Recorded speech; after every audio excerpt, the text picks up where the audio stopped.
नवाब मलिक साहब एक जिम्मेदार व्यक्ति हैं और राज्य की सरकार के अंदर एक कैबिनेट मंत्री की हैसियत से हैं और वो इस प्रकार से जो है 24 घंटे से भी कम समय में जिस प्रकार से डेस्परेशन में वो दिखाते हैं, तो अब आपको पता ही है कि उनके परिवार से उनके दामाद साहब भी जो है जेल की हवा खा के आ चुके हैं। तो अब जांच जितनी जांच का दायरा बढ़ेगा, नवाब मलिक साहब को दौरे पड़ने लाजमी हैं। तो अभी आप तेल देखिए, तेल की धार देखिए।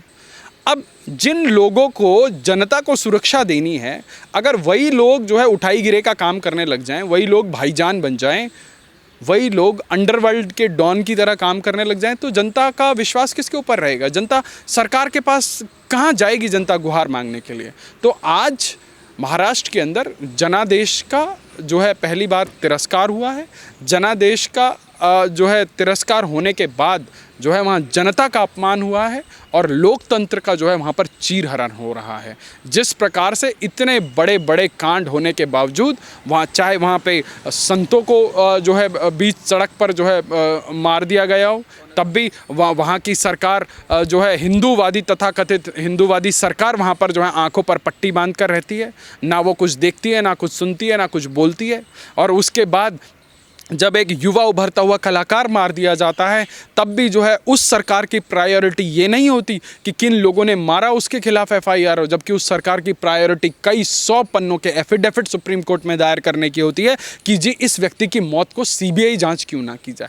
तो आज जनता बहुत अच्छे से देख रही है, समझ रही है कि इस सरकार की जो मान्यता है, जो मौलिकता है और जो इसकी प्रायोरिटीज़ हैं, वो जनता के लिए तो बिल्कुल नहीं है। ये हांडी काट की हांडी चढ़े ना चढ़े और उससे पहले कि समय जाए छूट, जितना लूट सके लूट। तो ये तीनों पार्टियों का यही काम है। इनको जनता को गवर्नेंस देने से कोई मतलब नहीं है। आज महाराष्ट्र के अंदर क्या हो रहा है, आज महाराष्ट्र की जनता देख रही है।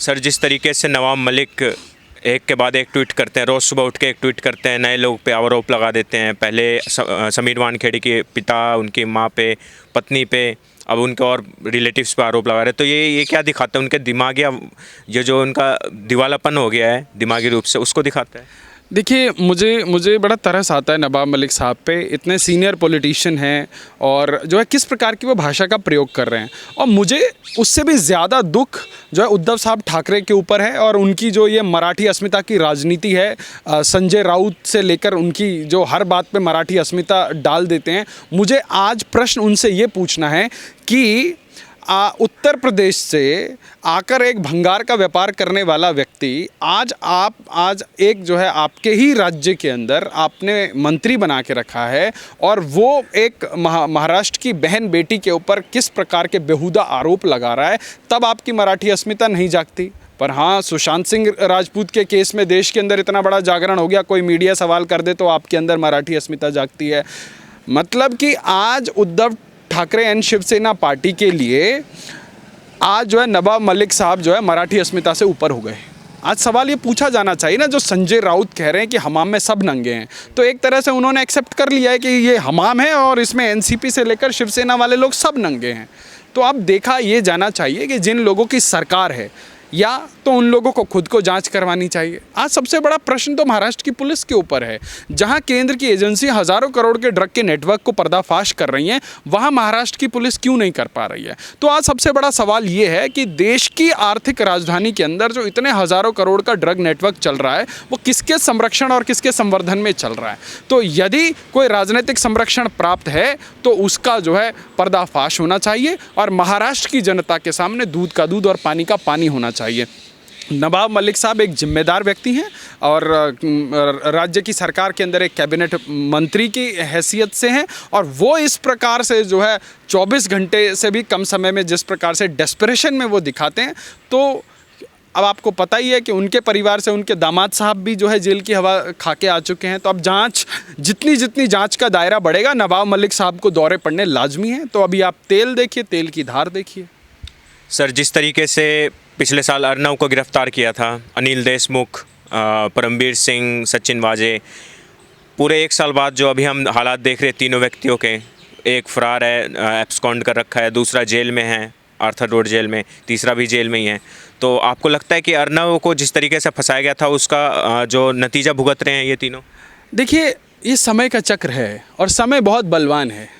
आपने अपनी राजनीतिक ताकत का प्रयोग करके आपने अर्नब गोस्वामी को जितना परेशान कर सकते थे, जितने आपके बूते में था, आपने उससे अधिक किया।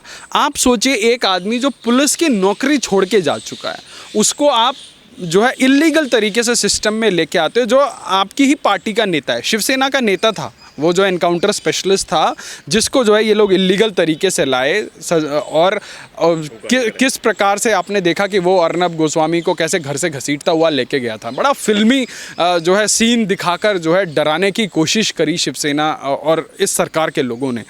पर समय बड़ा बलवान है। आप सोचिए, उन्हीं की जो है सरकार का एक गृह मंत्री, मतलब आप सरकार में हो और आप जो है महीनों महीनों तक जो है आप जो है अंडरग्राउंड घूम रहे हो, और आज आपको गिरफ्तारी देनी पड़ रही है, क्योंकि जिस औद्योगिक महानगरी के अंदर देश का सबसे बड़ा उद्योगपति सुरक्षित नहीं है, वो लोग आम आदमी की सुरक्षा की गारंटी कैसे करेंगे? आज सबसे बड़ा सवाल महाराष्ट्र की सरकार के ऊपर यही है। ये महाविकास अघाड़ी नहीं, ये महालूट अघाड़ी है। ये किसी को नहीं बख्श रहे। छोटे से छोटे व्यापारी से लेकर बड़े से बड़े उद्योगपति का इन लोगों ने जीना हराम कर रखा है। देख लिया मुकेश अंबानी के, हो सकता है उनसे भी कोई डिमांड की गई है, उन्होंने डिमांड पूरी नहीं करी तो उनको डराने के लिए उनके घर के बाहर लगा दिया।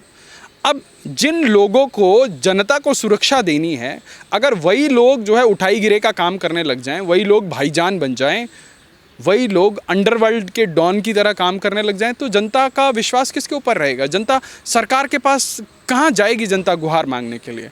तो आज महाराष्ट्र के अंदर जनादेश का जो है पहली बार तिरस्कार हुआ है। जनादेश का जो है तिरस्कार होने के बाद जो है वहाँ जनता का अपमान हुआ है और लोकतंत्र का जो है वहाँ पर चीरहरण हो रहा है। जिस प्रकार से इतने बड़े बड़े कांड होने के बावजूद वहाँ, चाहे वहाँ पे संतों को जो है बीच सड़क पर जो है मार दिया गया हो, तब भी वहाँ की सरकार जो है हिंदूवादी, तथाकथित हिंदूवादी सरकार वहाँ पर जो है आंखों पर पट्टी बांध कर रहती है। ना वो कुछ देखती है, ना कुछ सुनती है, ना कुछ बोलती है। और उसके बाद जब एक युवा उभरता हुआ कलाकार मार दिया जाता है, तब भी जो है उस सरकार की प्रायोरिटी ये नहीं होती कि किन लोगों ने मारा उसके खिलाफ FIR हो, जबकि उस सरकार की प्रायोरिटी कई 100 पन्नों के एफिडेविट सुप्रीम कोर्ट में दायर करने की होती है कि जी इस व्यक्ति की मौत को CBI जांच क्यों ना की जाए। तो आज जनता बहुत अच्छे से देख रही है, समझ रही है कि इस सरकार की जो मान्यता है, जो मौलिकता है और जो इसकी प्रायोरिटीज़ हैं, वो जनता के लिए तो बिल्कुल नहीं है। ये सिर्फ और सिर्फ एक लूट खसोट की सरकार बनी हुई है कि पता नहीं ये लूली लंगड़ी सरकार कब तक रहेगी। तो भाई महाराष्ट्र के अंदर जो है जनता के खजाने की लूट है, लूट सके तो लूट, और ना फिर पछताए, पता नहीं अब कब दोबारा कभी ये हांडी काट की हांडी चढ़े ना चढ़े, और उससे पहले कि समय जाए छूट, जितना लूट सके लूट। तो ये तीनों पार्टियों का यही काम है, इनको जनता को गवर्नेंस देने से कोई मतलब नहीं है। आज महाराष्ट्र के अंदर क्या हो रहा है, आज महाराष्ट्र की जनता देख रही है, और ये जो लोग जनता को न्याय दिलाने वाला काम करने की जिम्मेवारी जिन लोगों के ऊपर है, वही लोग अन्याय के पुरोधा बने बैठे हैं, और ये लोकतंत्र के लिए बहुत शर्मनाक बात है।